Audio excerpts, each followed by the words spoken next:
Votre nombre démontre que ces États généraux de la Fédération de Paris rencontrent un très grand succès. Nous sommes obligés d'ailleurs d'ouvrir une salle également en bas. Et je salue nos amis qui sont dans cette salle où ils n'ont pas le contact physique avec nous, mais en tout cas recevoir les images. Donc nous allons tout au long de cette matinée essayer de réfléchir sur un certain nombre de sujets de préoccupation des Parisiens. Quelques mots simplement d'ouverture de ces États généraux, après quoi notre secrétaire départemental Frédéric Pechnard s'exprimera. Une condition nécessaire mais non suffisante pour gagner les élections à venir, ce qui est notre ambition évidemment à tous, comme ce fut le cas au départemental, c'est la reconstruction de notre parti après les épreuves que nous sommes parvenus à surmonter et qui auraient pu, souvenez-vous, provoquer notre disparition. Sans y revenir, je voudrais simplement dire combien j'ai été impressionné en tant que président de cette fédération par l'attitude exemplaire des militants de l'UMP qui ont su lui garder finalement leur confiance. Et lorsque, en tant que président, je vous ai écrit pour vous exhorter à maintenir votre adhésion, parce qu'en tant que seul parti d'alternance crédible, notre responsabilité face aux Français était immense, pas un d'entre vous n'a renvoyé sa carte, dans l'attente sans doute de jours meilleurs. Eh bien, ceux-ci ont fini par arriver, mes chers amis. D'abord, grâce au triumvirat formé par nos 3 anciens premiers ministres qui ont redonné confiance à un mouvement qui l'avait perdu. Et, depuis l'élection de Nicolas Sarkozy, le travail s'est amplifié à tel point que notre parti refondé fonctionne désormais normalement, correspondant mieux ainsi aux aspirations des Français d'aujourd'hui, permettant de tourner une page que tous voulaient oublier et rendant à notre formation, tellement abîmée, une crédibilité qui avait disparu.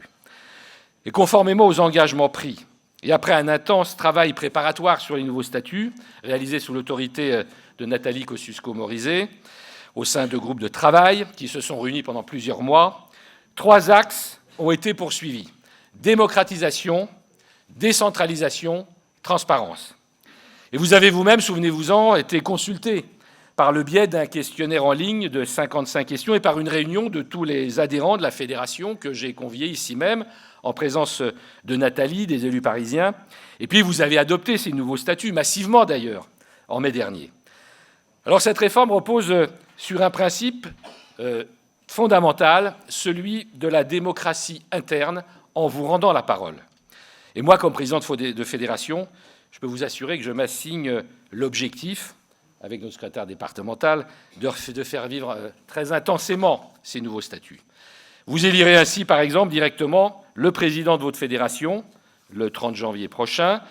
Vous serez consulté régulièrement par Internet, et vous l'êtes déjà sur toutes les questions politiques majeures. Il y a déjà eu 2 consultations qui ont eu un grand succès également, sur l'immigration, le Code du travail, et quand cela s'avérera nécessaire, sur les investitures locales. L'élection, comme la parité, sont désormais la règle pour la composition de toutes les instances de direction, tel le bureau politique, qui a fait place aux élus non parlementaires. Et, cerise sur le gâteau, quand même, il faut le préciser, les élus doivent désormais être, ce qui me paraît tout à fait normal entre nous, à jour de leur cotisation pour être élus. Pour être investis d'abord et élus ensuite.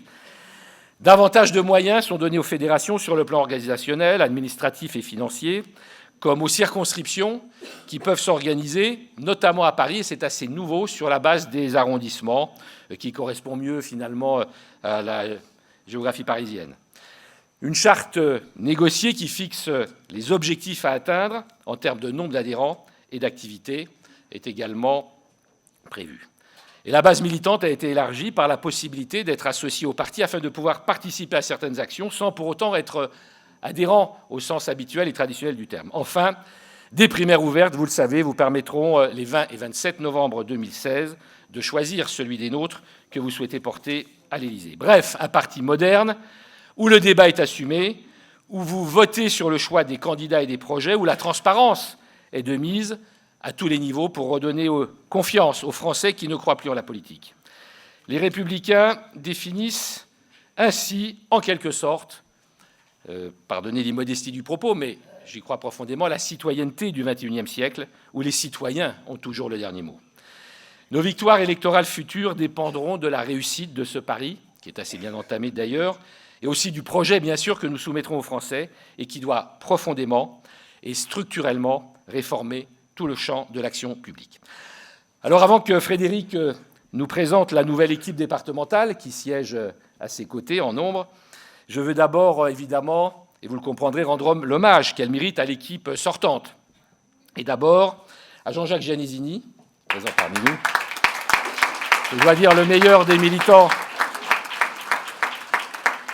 Excuse-moi, tu vas rougir, mais je disais le meilleur des militants qui m'a apporté une aide si précieuse et qui continue à être le vice-président de notre fédération. Le trio de choc des délégués fédéraux, Catherine Dumas, Jean-Pierre Lecoq, Vincent Roger, présent, que je salue. Les 7 secrétaires départementaux adjoints, tous doivent être salués, comme notre délégué à la jeunesse, François Merlet, c'est-à-dire le plus ancien des jeunes ou le plus jeune des anciens, je ne sais pas trop comment il faut le qualifier. Un mot encore sur notre trésorier, bien sûr, Hervé Bénessiano, qui siège également à la tribune et qui sera reconduit, qui occupe certainement le rôle le plus ingrat et s'en acquitte avec beaucoup de rigueur.